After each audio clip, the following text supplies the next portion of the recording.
ചേട്ടാ എന്താണ്? അയാൾ എന്റെ ബട്ടക്സിൽ അടിച്ചു. നീ ബസ്സിൽ വയ്ക്കും.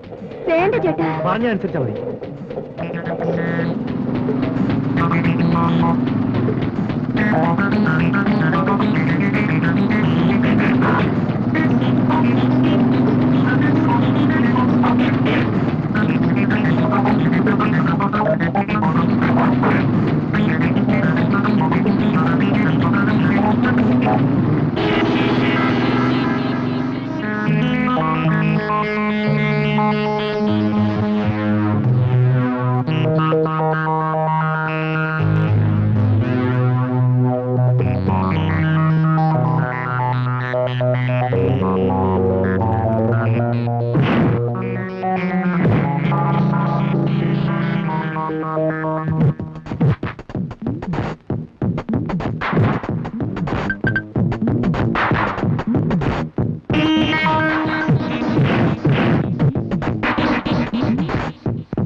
നിന്റെ ചേട്ടനെ പേടിക്കണമെന്ന് ഞാൻ കൂടെ കൂടെ പറയാറില്ലേ?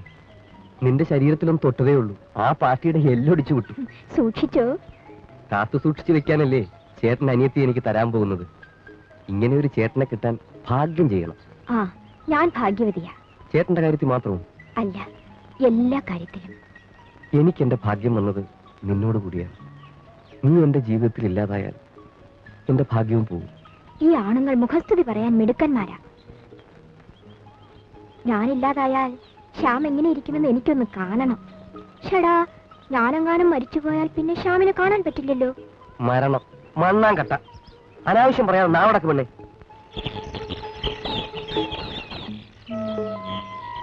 ഒന്ന് പറയൂ ശ്യാം. എന്തോന്ന്?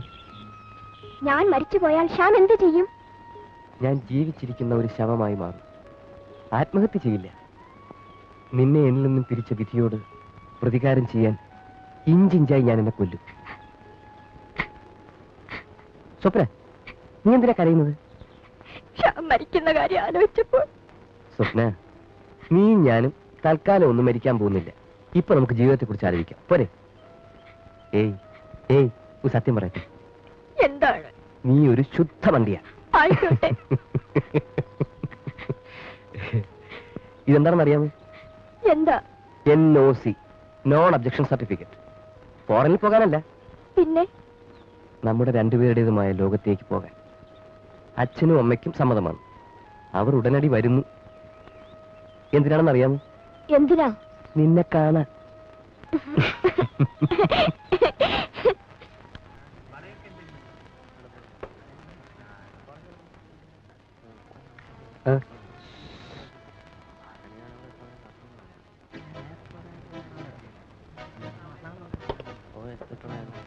Hello hello.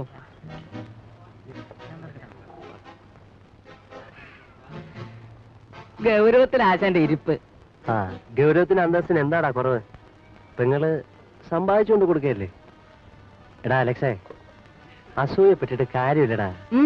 സുന്ദരിയായ പെങ്ങന്മാരുണ്ടാകാൻ ഭാഗ്യം വേണം. അതും പോരാ, അവളെയൊക്കെ പണക്കാര് പിള്ളേർക്ക് കൂട്ടിക്കൊടുക്കാനുള്ള തൊലിക്കട്ടിയും വേണം. വേണം. അമ്മയും മോശമില്ലടാ, അവരും കൂടി അറിഞ്ഞുകൊണ്ടാ പരിപാടി.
ഇത് നോക്കൂ സ്വപ്ന, നിന്റെ ചേട്ടൻ ക്യാൻറ്റീനിൽ വെച്ച് ലാലുവുമായി അടികൂടി.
സ്വപ്ന